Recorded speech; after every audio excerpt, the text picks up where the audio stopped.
vamos falar do terceiro período. Esse terceiro período nós já vamos ter um pouquinho mais de tempo aí, porque bastante coisa interessante vai acontecer. Primeiro vamos de novo fazer aquele passar de olhos, mais 500 anos, esse item ali. Depois a gente vai aprofundar alguns pontos. Vamos falar do monasticismo medieval, que tem uns desdobramentos. Vamos falar das cruzadas. Vamos falar dos valdenses, que é conhecido como a reforma antes da reforma, né? Então aqui começa a ficar coisas muito interessantes para nós. Começam a aparecer coisas muito próximas de nós e que nos influenciaram muito. Vamos falar da teologia escolástica e do Tomás de Aquino, que é o principal representante, o grande teólogo desse período. Vamos falar do sistema sacramental. Aí nesse sistema sacramental não vou falar aqui, vocês vão ler um material que a Priscila ficou vários dias aí traduzindo, do professor Calhoun, em que ele criou um diálogo muito interessante, vocês vão gostar de ler. Vou entregar para vocês domingo que vem. Ele fez um diálogo entre um leigo e um padre. O leigo quer saber como que ele pode ser salvo, e o padre vai respondendo para ele. E com aquele diálogo a gente consegue pegar muito bem como que se imaginava a salvação nesse período da Idade Média. E ali vocês também vão perceber que pouca coisa mudou no catolicismo romano e vocês vão dar graças a Deus pela reforma. Tenho certeza disso. Tá? Vamos falar de igreja e Estado, aí tem muita coisa interessante, parece um tema meio árido, mas não é. Vamos falar do nascer do sol da reforma. A reforma vai começar a aparecer. Wycliffe, Hus e Savonarola, vamos falar desses homens aí. Vamos falar dos místicos, misticismo e a devoção moderna e o ocaso da Idade Média. Isso aí são os temas que a gente vai falar. É claro que hoje a gente só vai começar e vamos continuar no domingo que vem. Primeiro aquela passada de olhos nesse novo grupo de 500 anos. Vamos nos localizar, tá, gente? Nós estamos agora depois do ano 1000. De 1000 a 1500. Certo? Mais ou menos, né? Do século... Nós estamos... Ano 1001 é o século XI e o ano 1500 é o último ano do século XV. Vamos começar falando mais das igrejas que estão mais distantes de nós, até a gente chegar na igreja ocidental. Nesse período de mais 500 anos, como está o cristianismo na África? Vai mal. A palavra é sobrevivência. Está meramente sobrevivendo. A igreja sobrevive no Egito, no resto do norte da África desapareceu. Na verdade, hoje, o norte da África é um dos piores lugares para o cristianismo. Né? Imagina, né, o berço de grandes homens. Né? É muito, muito estranho isso. Mas, no Egito ainda permanece a igreja copta, com dificuldades, com perseguição, mas ela permanece, ela é relativamente tolerada e tal, pelos muçulmanos e vai. Na Núbia, ela atinge seu ponto máximo, no Sudão, atinge seu ponto máximo e aí entra em declínio. E aí praticamente desaparece no fim desse período. Na Etiópia, a igreja permanece viva. A Etiópia sempre é resistente, a Etiópia existe até hoje, a igreja. Né? Na Ásia, podemos dizer que houve crescimento, declínio e eclipse nesse período. Cresce, começa a cair e desaparece. Mais ou menos isso. Na China, nós vimos que o cristianismo sumiu quando sumiu a dinastia Tang, a gente viu isso antes.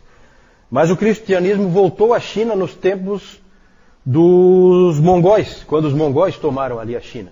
O grande Kublai Khan era um amigo dos cristãos. Certo? Quem conhece lá o Marco Polo, sabe que o Marco Polo ele foi lá para a China e ele encontrou cristãos lá. Certo? No século XIII, Marco Polo. João de Monte Corvino, que era um missionário italiano, ele foi muito bem recebido na China. E ele se tornou o primeiro arcebispo da China, João de Monte Corvino. O problema é que ele foi também o último. Ele foi o primeiro e o último. Então não vingou muito bem a coisa lá. Porque o Kublai Khan morreu em 1294 e uma nova dinastia assumiu na China. Uma dinastia isolacionista, nacionalista e, principalmente, confucionista. Ela assumiu o confucionismo como religião oficial, era a dinastia Ming. Com ela, o cristianismo morre mais uma vez na China. Ô, coisa difícil, hein? Na Pérsia, a igreja se fortaleceu até o século XIII e aí entrou em declínio. Quando o governante mongol da Pérsia tornou-se muçulmano, a igreja diminuiu e quase desapareceu. Na Ásia Central, a ascensão de Gengis Khan, que era religiosamente tolerante, abriu uma nova oportunidade para os cristãos. Os cristãos voltaram a ter alguma força ali no centro da Ásia. Impressionante como sempre tem missionário disposto. Aquela história dos malucos, né? Sempre tem um maluco para ir lá. Agora imagina, você tem lá, você ouve falar do Gengis Khan. E você é maluco o suficiente para ir lá e pregar o evangelho lá. Sabendo quem ele é, como ele é, né? O problema é que logo em seguida cresceu o poder de um terrível líder militar chamado Tamerlão, que era conhecido como, recebeu o mesmo nome do Átila Uno, o açoite de Deus e o terror do mundo, esse Tamerlão. Tamerlão era terrível, eu acho que foi o indivíduo que mais botou a igreja abaixo na história da igreja.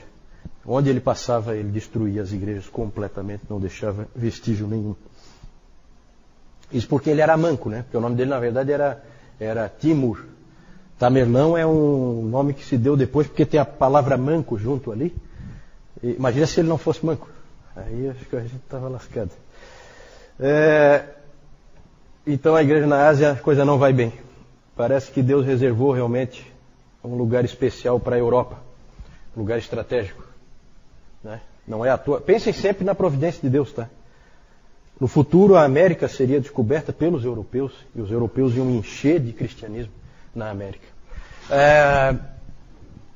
A ortodoxia oriental, em que pé que ela está? Bom, lá na transição do período anterior para esse, houve a conversão da Rússia, que foi o ponto alto. Então ela teve um ponto alto, que foi a conversão da Rússia, e um ponto extremamente baixo, que foi a queda de Constantinopla. Vocês sabem quem que tomou Constantinopla e derrubou Constantinopla? Os turcos otomanos, exatamente. Os turcos otomanos tomaram Constantinopla em 1453. Que é, para o estudo da história, a queda do Império Romano do Oriente. Certo? Não existe mais Império Romano em lugar nenhum. Né? Acabou-se. Tem o fantasma do Império Romano, que é o catolicismo. Né? Que eu falei numa outra vez. Esse é o fantasma. Vamos falar do catolicismo romano. E a gente pode falar de catolicismo romano mesmo, tá? Por quê? Porque é o catolicismo romano. Não existe no Ocidente nenhuma outra igreja. Sabe? Isso a gente tem que ter bem em mente. Quem é Lutero? É um católico romano. Quem é Calvino? É um católico romano. Todos são católicos romanos. Não existe outra igreja. Só que o catolicismo romano, ele se caracteriza por algumas coisas que nós vamos ver agora. E essas coisas se fortalecem nesse período de 500 anos que a gente começou a estudar agora. Algumas coisas acontecem nesse período. A consolidação da cristandade. O que é cristandade?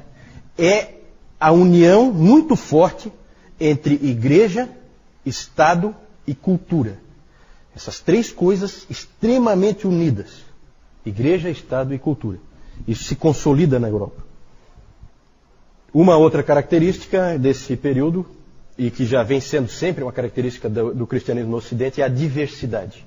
Diversidade. Graças a Deus pela diversidade que possibilitou que você tivesse monges lá como Lutero, meio doidos, que pensam diferente do resto da igreja e que podem pensar diferente. Tem o direito de pensar diferente. Até ser queimado, né? Mas de início pode pensar diferente. Então essa diversidade é interessante. Isso eu acho que já deu para perceber. Né? Falamos antes daquele conflito dentro do mesmo mosteiro entre dois professores, pensando completamente diferente. E essa aí é sempre uma característica do cristianismo ocidental, não só do catolicismo romano, mas do próprio cristianismo ocidental, porque com os protestantes a gente vê exatamente a mesma coisa. Diversidade. A luta com o Islã, nesse período, é o período da grande luta com o Islã. Vimos que os muçulmanos tinham tomado toda a Espanha, então parte da Europa era deles. Como se chamam os muçulmanos da Espanha? Como eles eram conhecidos? Quem é que sabe? Os mouros, exatamente, os mouros. E, principalmente, o que eles tinham tomado? Que isso aí era inadmissível. a Terra Santa. Isso era inadmissível. O fato deles terem tomado a Terra Santa vai ensejar o quê nesse período? As Cruzadas. As Cruzadas.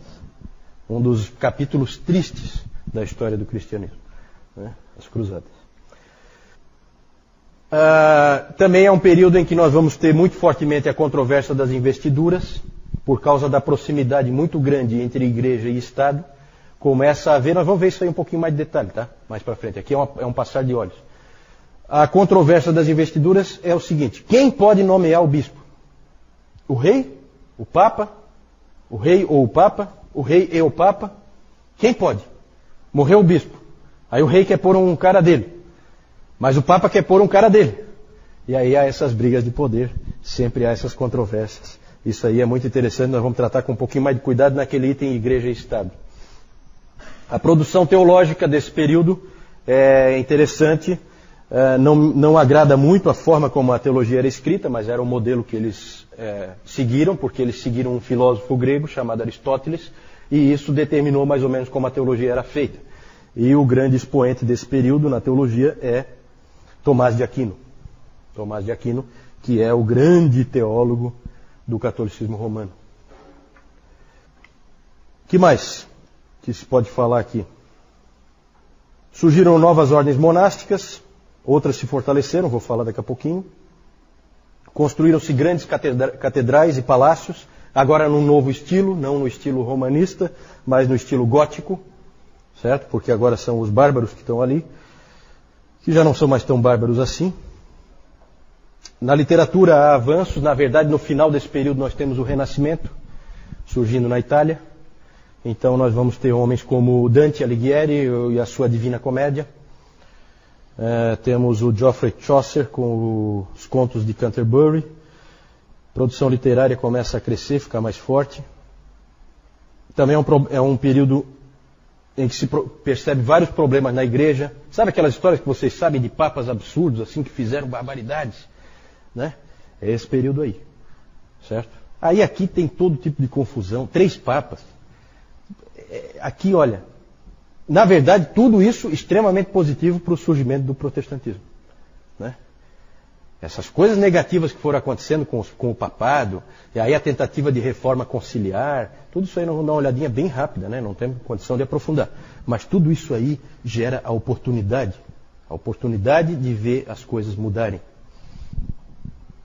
E então é um período assim de muita turbulência nesse período aí, temos reformas de todo tipo. Nesse período também houve o Concílio de Latrão para tentar botar um pouquinho de ordem na casa, porque a igreja estava mal. No fim do período surgem heresias, no fim desse período surgem uma série de heresias. No sul da França, os cátaros e os albigenses. Esses cátaros eram realmente... É uma heresia típica. Né? Eles eram um tipo gnóstico, assim. Uma nova era da Idade Média. Né? E outros movimentos também heréticos surgem nesse período. Né? Só que esses hereges aí a gente vai começar a gostar deles. Porque são os hereges com os quais a gente vai começar a se identificar. Né? Para a Igreja Católica Romana, hereges. Para nós, heróis.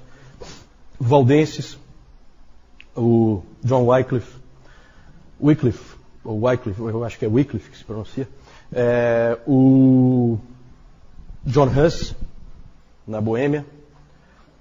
O Wycliffe e os seus Lollardos, eles pregaram a graça, traduziram a Bíblia, tudo coisas que nós gostamos, né? A mensagem dos Lollardos chegou até Praga, na Boêmia, hoje República Tcheca. Chegaram até Praga e atingiram John Huss, que foi queimado na estaca em 1415, no Concílio de Constança. E no século XV também, em Florença, na Itália, outro herege foi queimado, Girolamo Savonarola, queimado em 1498. Quando Savonarola foi queimado na estaca, um menino de 15 anos corria lá, nos campos da Alemanha. Chamava-se Martinho Lutero. Então nós estamos chegando. Né? Ali já é o despertar da reforma com Wycliffe, com Huss, primeiro os valdenses vieram antes, né? E graças a Deus porque Deus fez assim. Então, mais um período aí de 500 anos.